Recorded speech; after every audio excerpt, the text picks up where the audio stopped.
dun dun dun dun dun dun dun dun dun dun dun. Welcome to this live report of Friends from Work, coming at you from the news desk here in Austin, Texas. How are you today? I'm good. I'm sitting here I was trying to convert that into the Friends from Work theme song in my head, but you were doing the news song so convincingly. Welcome to this live report there it is. Yeah. of Friends from Work. There it is. Nice. Hey, thanks. Wow, on the eve of Thunderbolts asterisks tonight. Wow. Yeah. Man, okay, so yeah, we're recording this right as we were about to head out to the theater. Minutes before. You and I have not talked we've talked. We have not spoken on the record since our saga so far. Mm-hmm. I think since then, as we were talking, the early reviews or reactions were starting to hit.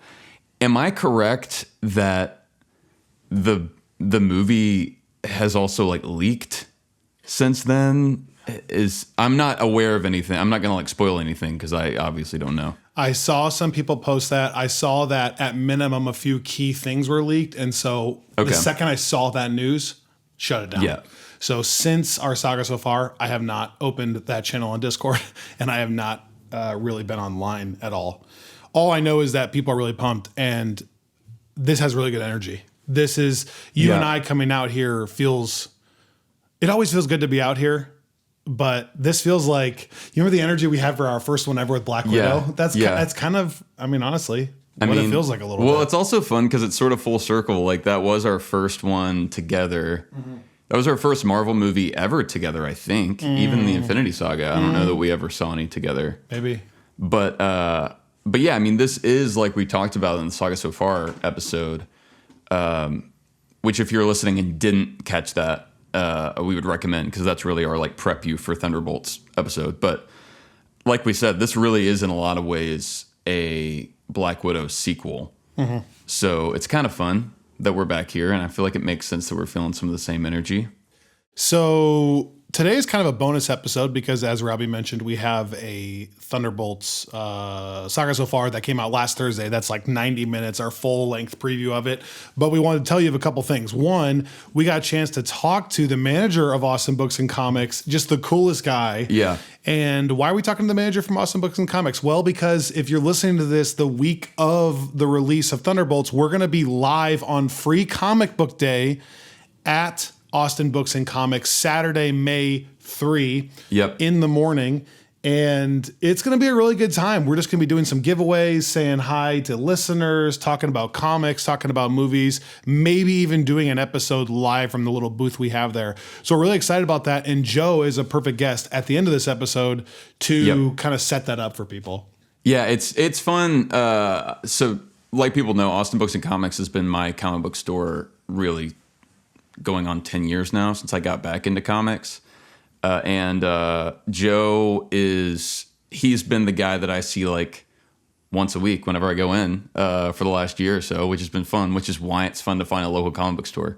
But he talks about just the process of what the business of comic book stores looks like in 2025, which I think not a lot of people know about. He talks about the thought behind Free Comic Book Day, which I know a lot of people don't know about because you and I mentioned it on the podcast and then heard from folks that had never even heard of that. But then he also... It'll be my first Free Comic Book Day. It's really it's a unique thing, and I think it highlights how unique comic book stores are just in general. As Joe and I have talked about before, and I think we talked about a little bit in the interview here, there really isn't a comparable place, at least anymore, a comparable brick and mortar spot that people will go to on a certain day every week. But there is something that's really fun. I see the same people shopping there. If you go the day new comics have come out, you see the same people working. Mm-hmm. They ask you what you're reading, and you ask them if they've read whatever new issue that's come out that everyone's talking about. It's a legit community. Yeah, it really is it's a special thing that I think has kind of been lost in a lot of other sectors as things grow increasingly digital. So we talked about that some here, but then also one of my weird gaps in my Marvel reading history, which there are less and less of those as I read way too many comics, but I have not actually read that many Thunderbolts comics. I've read some, and there are like a couple of different sort of seminal runs, but we've talked a lot about the New Avengers, Dark Avengers influence on it, because I do think that that's where a lot of the movie is pulling from.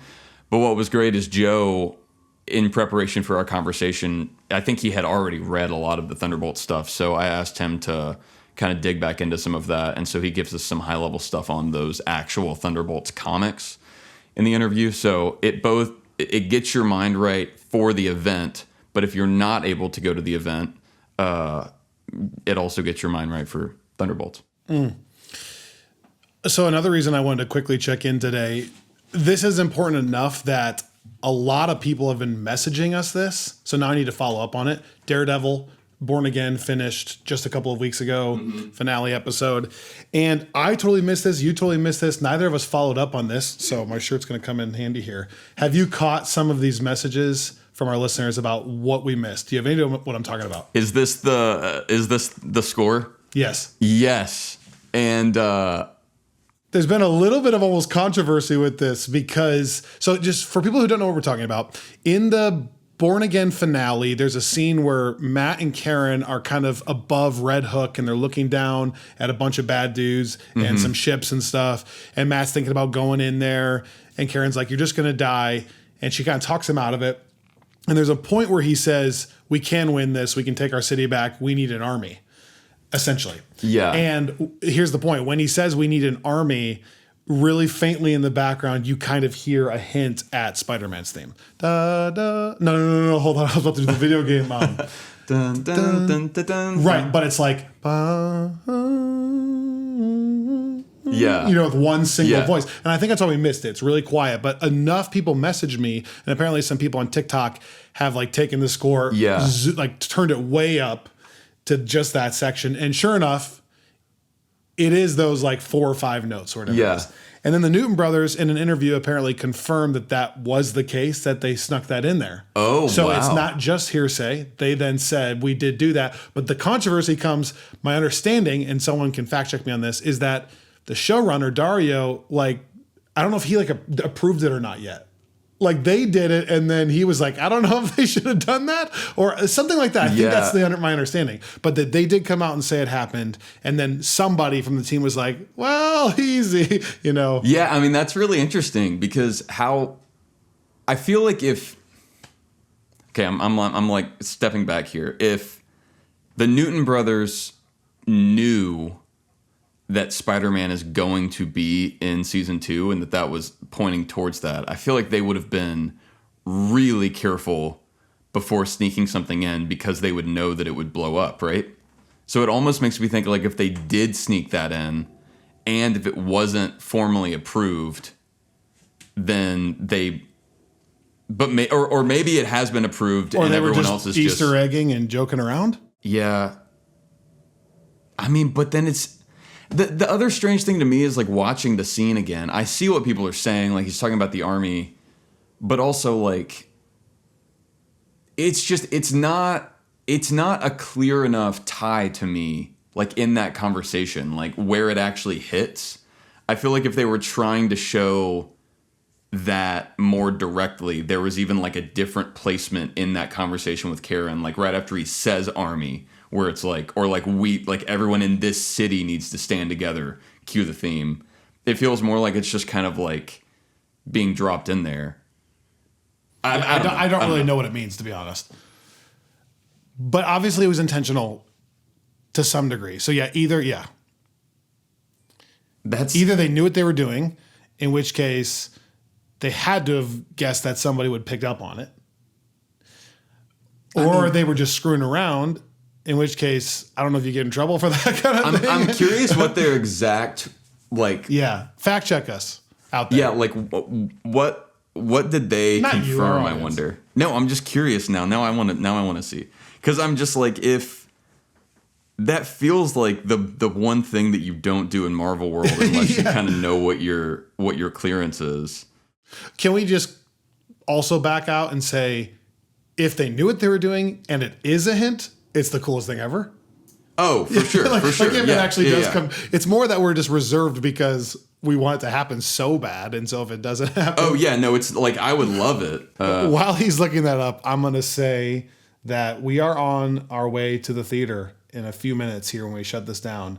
I'm so excited about Thunderbolts. We'll be all over social media giving our reaction, but also on the way to the theater, I think I'm going to go live on Instagram. So this doesn't mean anything to you, but if you are now hearing this, go check out our Instagram. We may have a live kind of preview discussion on Instagram. We're going to do some social media reaction afterward, immediately following the film.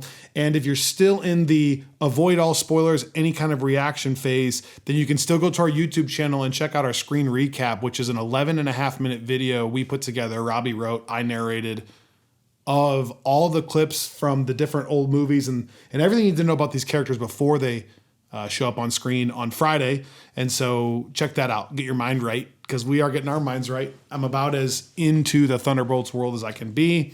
And hopefully we'll have a lot of stuff to talk about come Thursday night. Anyways, back to Spider-Man. We're gonna have a lot to talk about, I think. But I feel like the what I'm seeing, and I'll have to look whenever we're not on camera, but it looks like someone tweeted at them saying that, like, is this what I think it is? Then that they like replied with a like GIF of Wilson Fisk kind of like in a sort of knowing thing, which to me seems very flimsy. Okay. Like if I were them, like I think about like there are times where when someone asks me a question and I don't know what to say, I send like exactly something like that. And then it's like, what does that mean? And I'm like, exactly. Now you're out of it, of the discussion. I mean, it's like I don't know. I mean, I would love if that were the case. If he does show up. Even if it's not a hint at something, you can't put those 5 notes in that progression with that rhythm and not expect something to happen. Right. Like of all characters, if they're going to like copyright some other melody, don't do Spider-Man's. Is it, I mean, have you looked into whether, because I know the counter narrative is that is Karen's theme for the show. Have you listened to that? Somebody sent me, no, I have not listened specifically. Because I haven't either. I watched a TikTok video where it is like pretty distinctly the same notes. Now it's possible that they just overlap, and that happens. Yeah. We've had that before in other things, but either way, fun tidbit. Yeah, wow. That's about all I had for today before Joe. Yeah. Last chance to say something before you will have seen it. Oh man, that's so true. No, I mean, well, you know what? I think because I'm sure that this is what's going to happen. Like, we're going to see all of these. We're going to see all these performances that like have already been getting get buzz, I'm sure, and get rave reviews. But I think we started to talk about this a little bit last time and ran out of time. I really do think that this is a uniquely stacked project, both casting wise and like the crew. From like, I've been listening back to the Everything Everywhere All at Once score from Sunlux, and that's really good. It's better than I remembered it being. It's really interesting. And then I was seeing that you're watching Beef, which I talked about, which has continued to be excellent. And I think that I can't remember if I hit this or not last time, but I think that the thing about the show that makes me most confident from the like directing standpoint is how well it handles the balance of like heart and humor, which I increasingly think is like the thing that you have to nail for a Marvel movie to work well. Like, you look at every Marvel movie that is viewed in like the upper echelon, and I would say like Winter Soldier is the least funny and still has some like funny bits. And I think like the movies that have veered too far onto one side or the other are the ones that don't work for people. And that I don't think that has to be every superhero movie, because like I don't think that people think of the Nolan trilogy as super funny, but they're not really funny at all, actually. Yeah. But I think like that the way that they're balancing that in Beef gives me a lot of confidence. And it was funny because you and I have been saying this now for like at least a year or two. We even in our Saga So Far, like our friendly reminder YouTube video, we talk about like the Guardians comparison. Mm-hmm. And did you see some of the notes in the initial reactions where people were saying that it is like a spiritual successor to Guardians 1?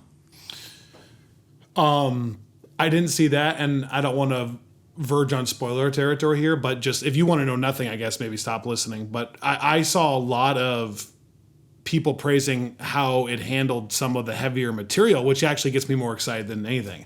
And Guardians maybe a little bit different than that, because if anything, Guardians airs on the comedy side. I'm anticipating tonight kind of airing on the more dramatic side with some funny bits. Although Guardians still had some like they bring it home, like your moment. But so all of that makes me excited, like tonally. But then, man, I'm genuinely so excited to see the all the behind the scenes stuff that we've seen, and we've talked about stunts and all that. Mm-hmm. I need to talk about that more in a second. Which I'm also a little bit bummed because did you see that like they finally are like instating the best stunt like design, I think is the actual category for the Oscars. Why are you bummed?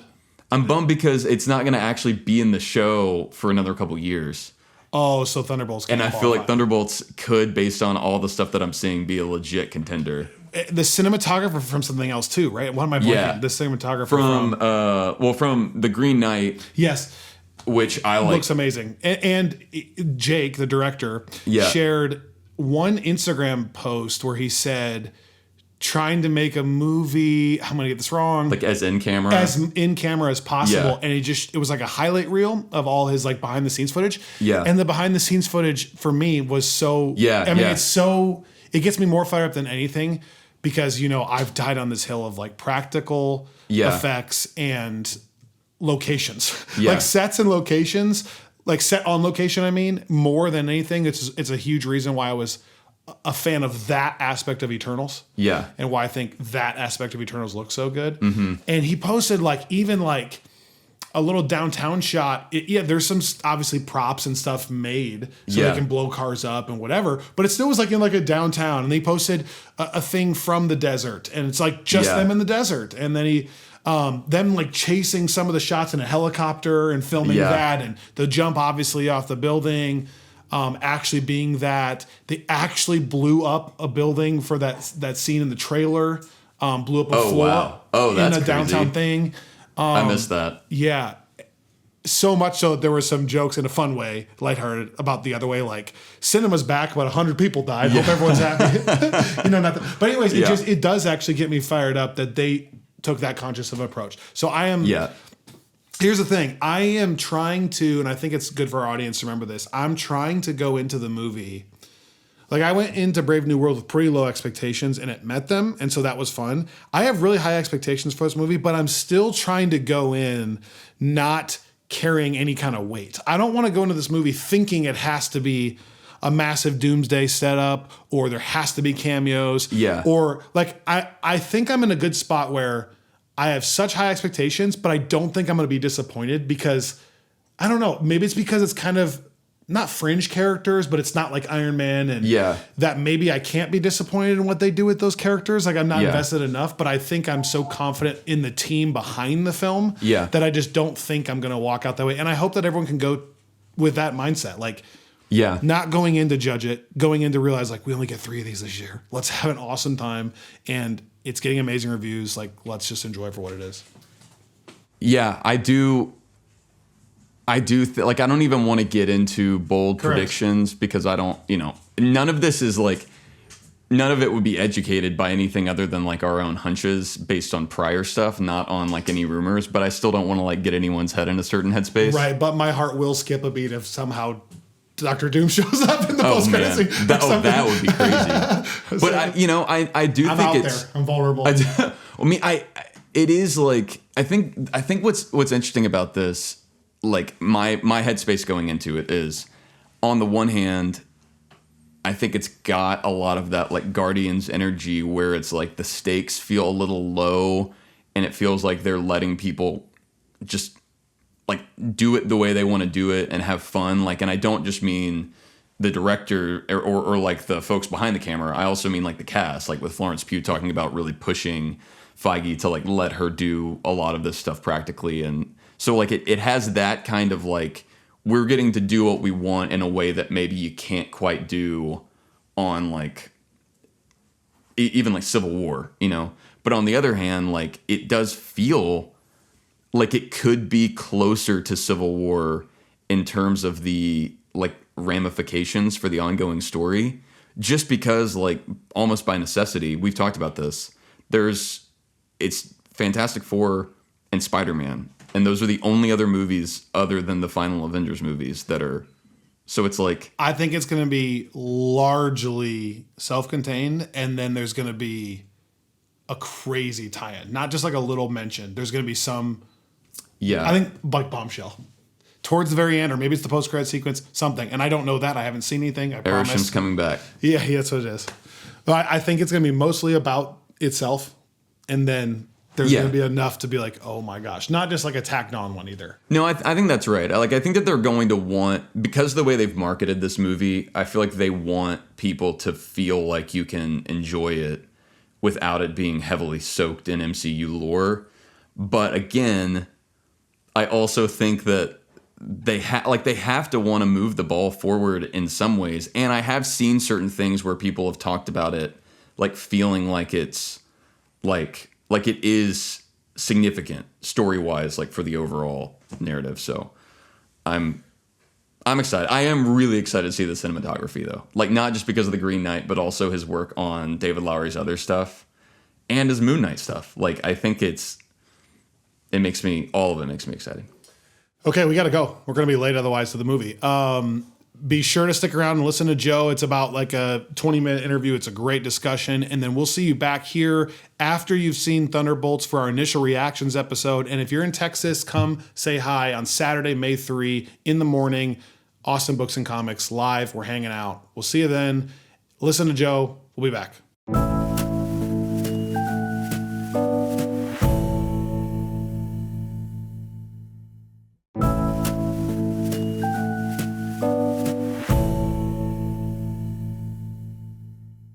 All right. The man, the myth, the legend, Joe Pate joining us today. Welcome to Friends from Work, Joe. Well, hello, Robbie. It's good to see you, man. It's another beautiful Friday here in Austin, Texas. It's a pleasure to be here, man. Thanks for having me. It's been almost a full 15 hours since the last time that I saw you. It's hard to stay away, man. It's so good to see you. Thanks for coming by to pick up that pull list. Oh man. Yeah. And of course, every time it's like that stack is, I like whenever I bring it back in and Candace is like sitting at the table, I've gotten to where I have to like do the, like carry it slightly behind my back. So like she can see the stack of comics, but she can't quite see how thick the stack of comics is. Totally understandable, man.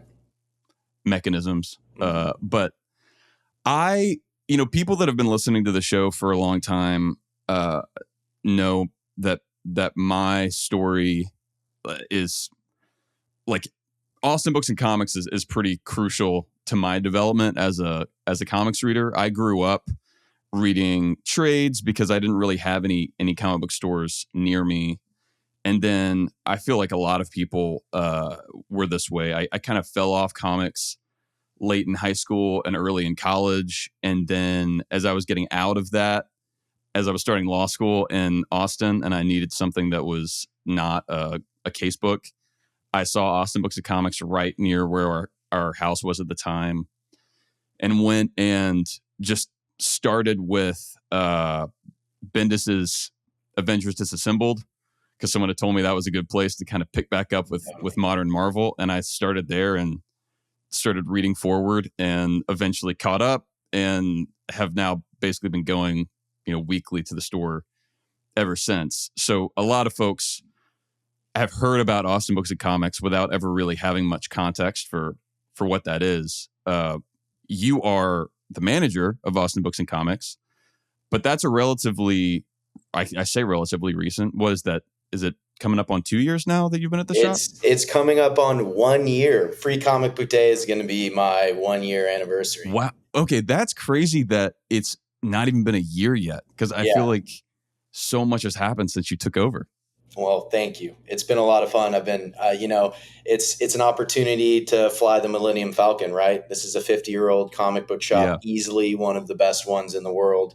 And so just to have the opportunity to get in the pilot seat, it's how much energy can you put into the system, and this thing has taken off, and I'm so lucky to be a part of it, and we have an incredible team. So it's Yeah. really been an awesome experience, and it's only been a year, but it's flown by, and this next year is going to be even more exciting. More signings, more events, so much to look forward to here in 2025. So, and Man. it's great to have you with us, Robbie, along with the journey. Oh man, no, it's my pleasure. Yeah. I do really feel like I've been spoiled. Like you said, as I get out and talk to more folks around the country, around the world, and look at these other stores. I mean, there are so many cool comic book stores in so many cities, and it's cool how each one sort of reflects the local culture, even like a neighborhood culture.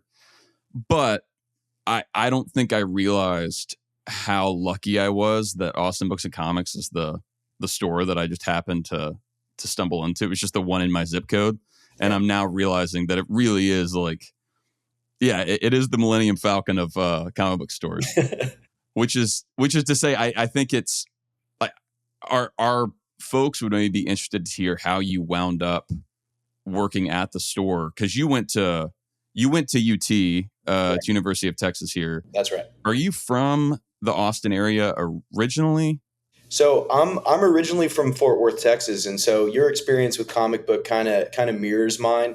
Like, we have Okay. some shops up there. So there's some really good ones in Dallas for sure, but that's kind of a far drive for me. And I was always interested in these characters. Like, loved the original X-Men movies when they came out. Spider-Man, Oh yeah. come on, Sam Raimi Spider-Man changed my life Mhm. in 2002. Oh yeah. And so, I had this like hunger for these characters. And so, I'd go to Barnes and Noble or Borders and get like the Mhm. Dorling Kindersley like encyclopedia to Spider-Man and like learn all the characters, but like could never like engage with the stories because I didn't know how to get into it.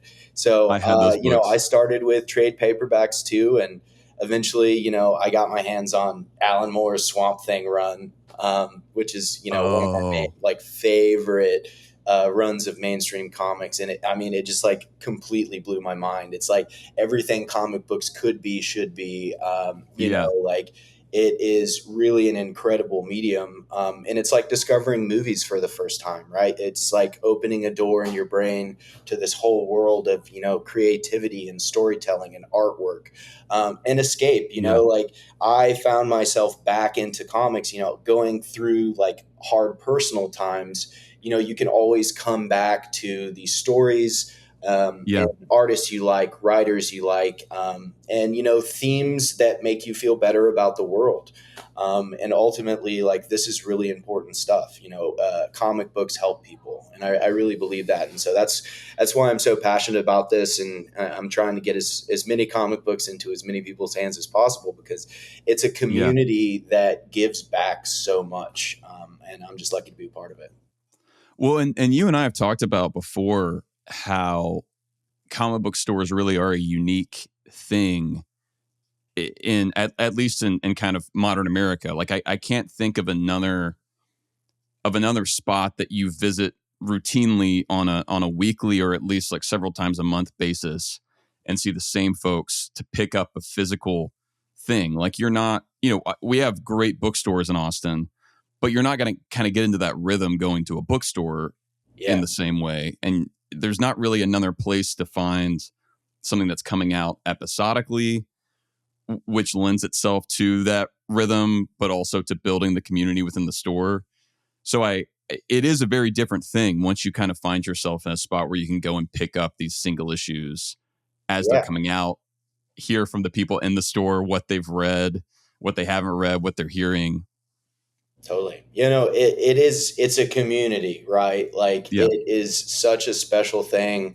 to have people come in weekly and talk to them about their week, what's going on, what they're reading, artists they're excited about. And, people have always had, the choice, or at least, in the last 5 years or whatever, to have these comic books sort of like beam directly to their phone.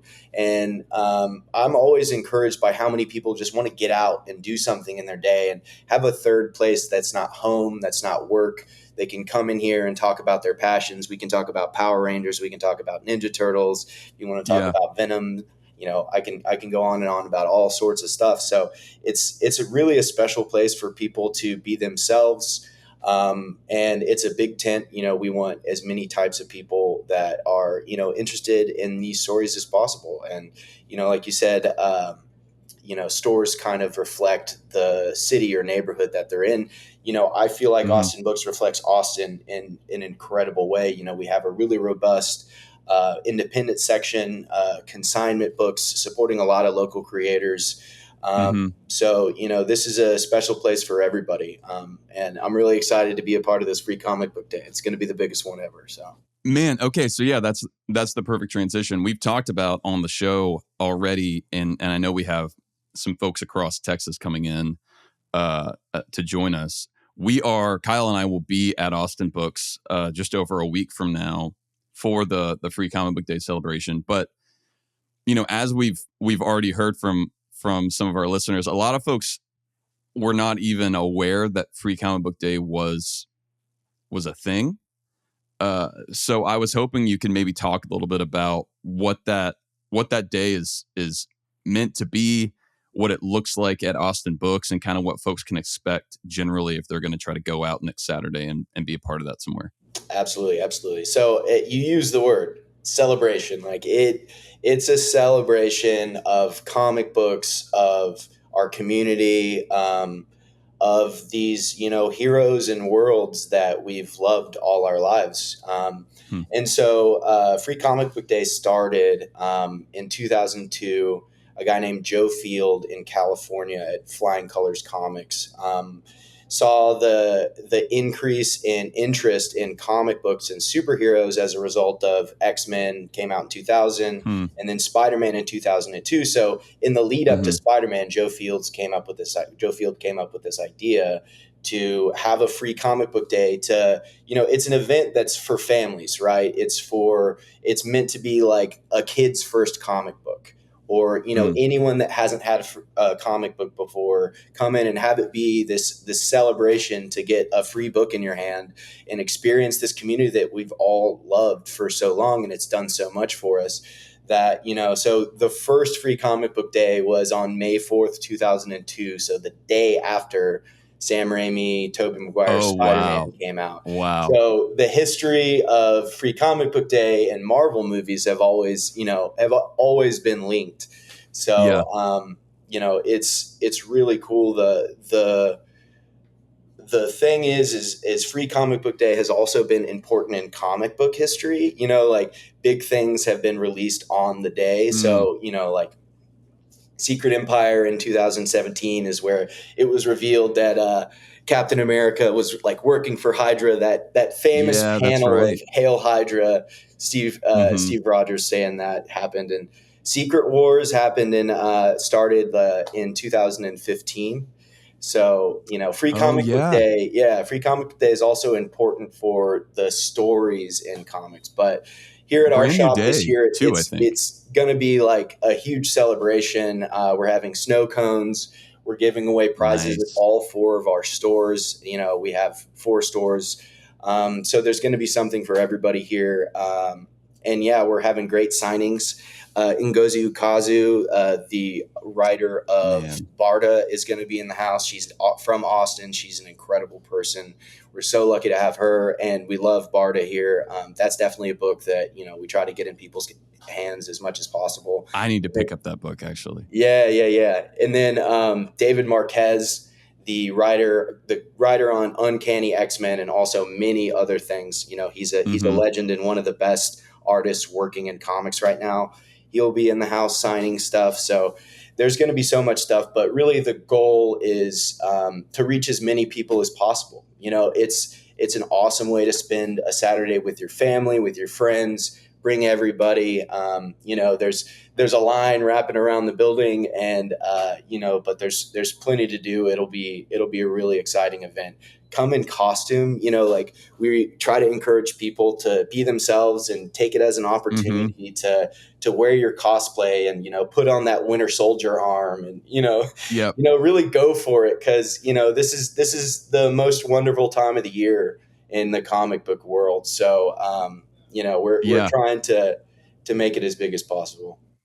I've got I won't reveal, and it's taking into account the fact that we'll be outside, and you never know exactly how things will feel outside in May in Austin. But I'm doing a little light cosplay next weekend, so we'll see. Absolutely, we'll see what Kyle shows up in. Well, but it is funny that it's May 3rd this year, and that you referenced the 2002 Spider-Man release. I am such a Spider-Man flows so deep in my veins that I will never not remember May 3rd as the day that Spider-Man came out. Like whenever I come up on a May 3rd in any year, it's hilarious to me that that's the first place that my brain goes, especially because my sister's birthday is May 4th. And so I feel like that should be where I go first. Yeah, that's what you should be remembering, right? Values, priorities. So you talked about Free Comic Book Day as a way that folks that are not super familiar with comics, whether they're kids or adults with childlike wonder, can come and be introduced to it. Another thing that we've really liked on the podcast, the MCU over time has gotten kind of closer and closer to adapting certain specific comic arcs. We did that in the past with Winter Soldier is maybe the most famous Civil War. Sure. But even then, they were a lot, part of the fun was you never quite knew what they were going to be pulling from. And there's still some of that. But I think it's been really fun seeing in the post-Endgame era something like, Love and Thunder, where it's just really directly pulling from these parts of Jason Aaron's Thor saga. Or the Hawkeye series. Totally. And so Fractions Hawkeye is really incredible. Oh man. So it's been which I just saw the announcement right before we started recording that Fractions writing a one-shot tie-in for the Fantastic Four movie. Did you see this? I didn't see that, but that's awesome. I think it's supposed to be like an in-universe MCU set comic from Fraction, which is going to be that's awesome, incredible. That's awesome. There's so much good Fantastic Four stuff coming out. I mean, how can we not be so fired up about Galactus in New York? I mean, and it's looking at the movie, the Doom one shot, the Gallery edition that just came out, or Treasury edition, and then Ryan North's Fantastic Four is just firing on all cylinders. Yeah, it's we're about to be going hard in Fantastic Four mode. Totally. Super excited. Prior to that, and corresponding with Free Comic Book Day, we have Thunderbolts coming up, which we are super excited about on the show. Kyle and I this is one that we've been hyped about for a while now, because there's just been so much good buzz about this movie from the production period. It just seems like everyone is really excited about what they've been working on.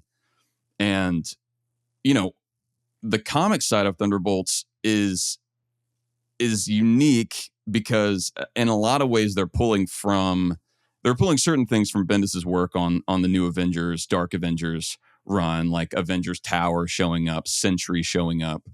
But, it's also a Thunderbolts movie, and Thunderbolts is one of those, it's got kind of a not convoluted necessarily, but complicated comic book history.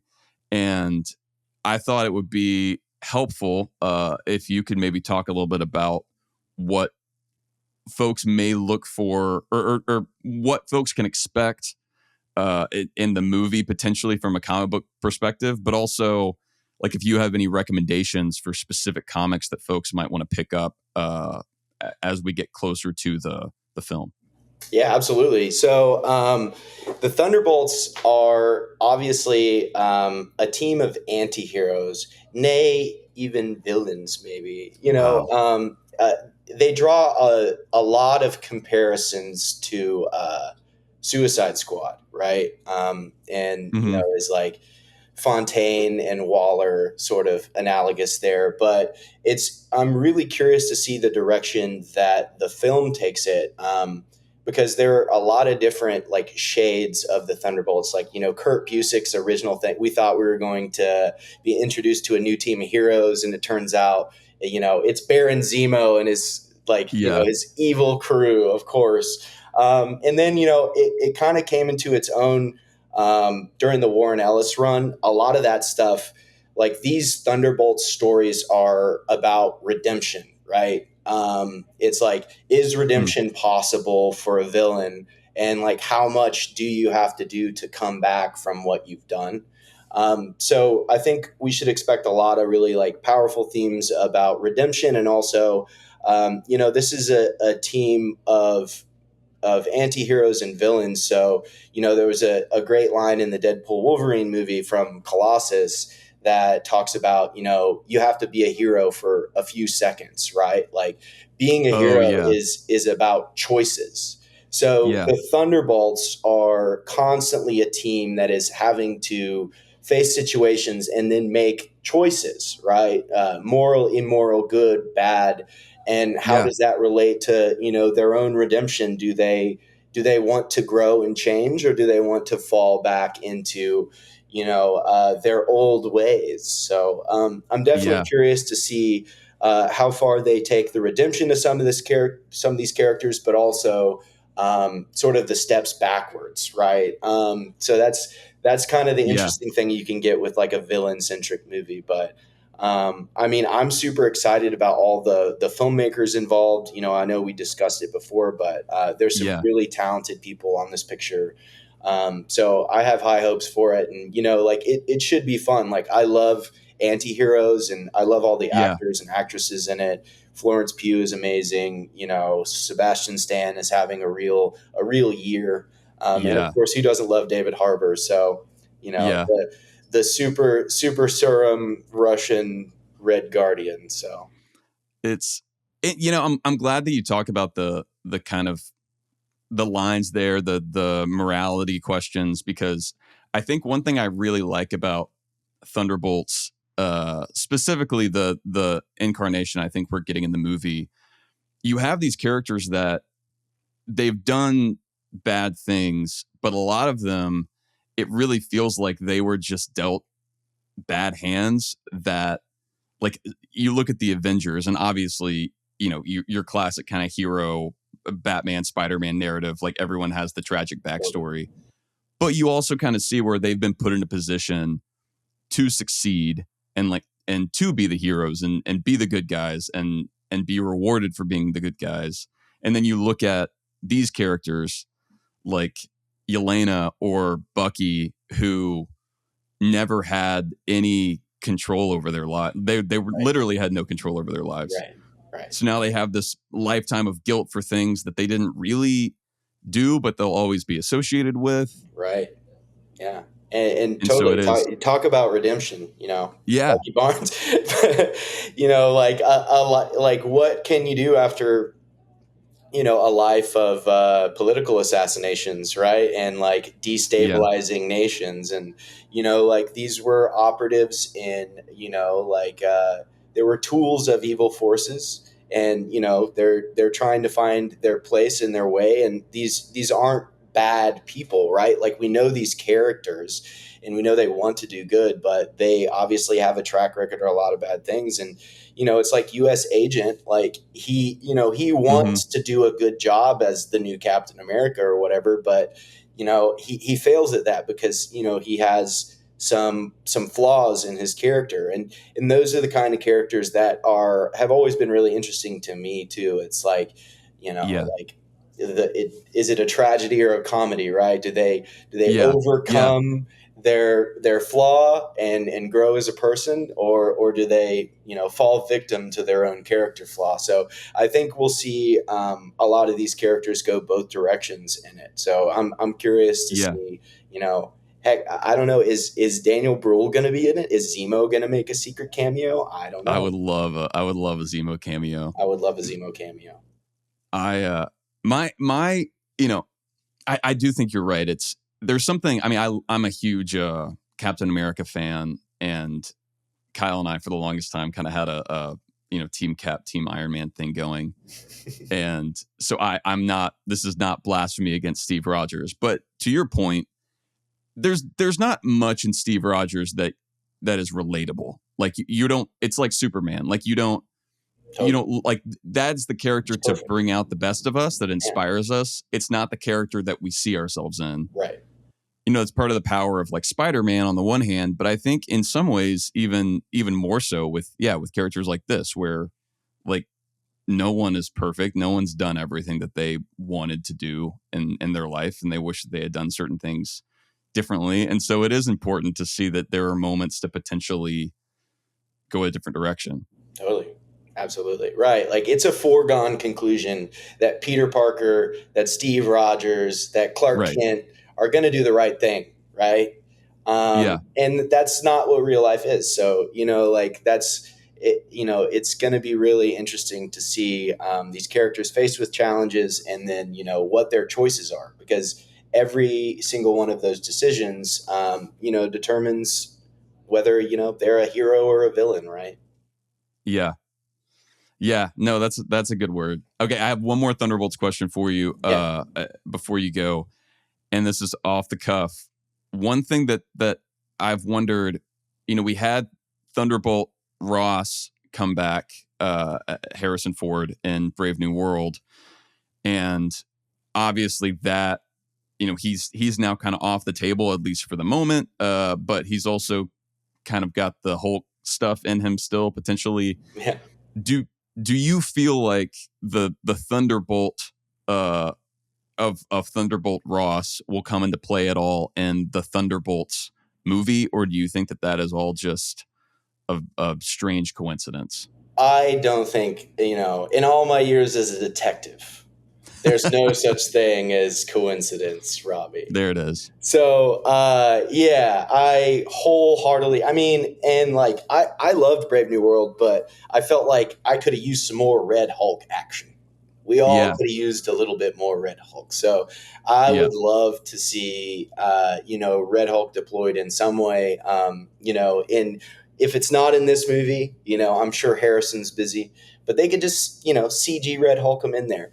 So, you know, he's definitely a big part of that whole story, you know, and, you know, eventually like Red Hulk is on the team. So I would love to see that come to fruition. We kind of get this right. Dark Avengers, normal Avengers, you know, bring them all into the fold. And why not have two Hulks? We love it. Yeah.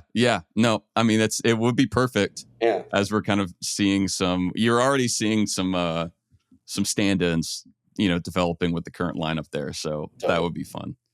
Okay, that is all that I have for you, but I am so excited for us to be at Awesome Books and Comics in just over a week.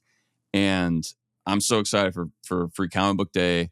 If anyone is in Texas, please come join us. I know that's a big ask because some parts of Texas are like the equivalent of 4 states away for other parts of the country. Yeah. You know, but we've got some dedicated listeners, so who knows?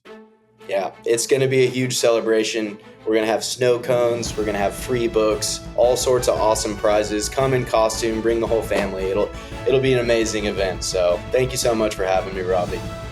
Oh, man, absolutely. Thank you. And we'll see you soon. Yeah, take care, man.